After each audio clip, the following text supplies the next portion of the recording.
নমস্কার, আমি পূজা চ্যাটার্জি আর আপনাদের সকলকে স্বাগতম জানাই আমার YouTube channel healthy Bangali recipes and টিপসে। লেবু মধুর জল তো অনেকেই খায়, কিন্তু আপনি কি জানেন মেথি আর কালো জিরা ভেজানো জল অনেক সময় আরও ভালো কাজ দেয়?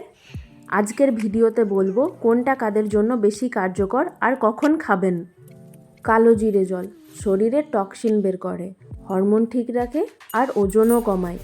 যারা পিসিওএস, পিসিওডি বা থাইরয়েড সমস্যায় ভুগছেন তাদের জন্য কালো জিরে জল খুবই উপকারী। এটার রেসিপিটা আমি আপনাদের সাথে শেয়ার করলাম।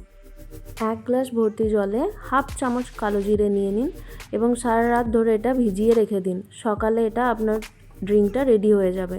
এর টেস্ট কিছু খারাপ লাগে না, নর্মাল জলের মতোই লাগে, তাই আপনি রেগুলারলি ইউজও করতে পারবেন। খুব ভালো কাজ করে।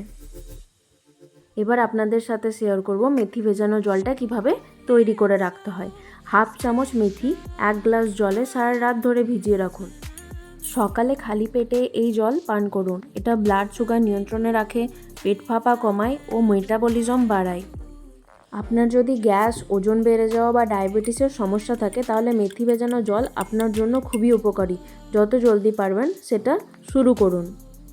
আর যদি হরমোন বা থাইরয়েড জনিত সমস্যা থাকে তাহলে তো আমি আগেই দেখালাম, কালো জিরে আপনার বন্ধু হয়েও দাঁড়াবে। ভিডিও ভালো লাগলে একটা লাইক দিন, শেয়ার করুন প্রিয়জনের সাথে আর সাবস্ক্রাইব করে পাশে থাকুন, কারণ আমি আসছি আরও ঘরোয়া হেলথ টিপস নিয়ে। আর আপনি কোনটা খেয়ে উপকার পেয়েছেন নিচে অবশ্যই কমেন্ট করে জানাতে ভুলবেন না কিন্তু।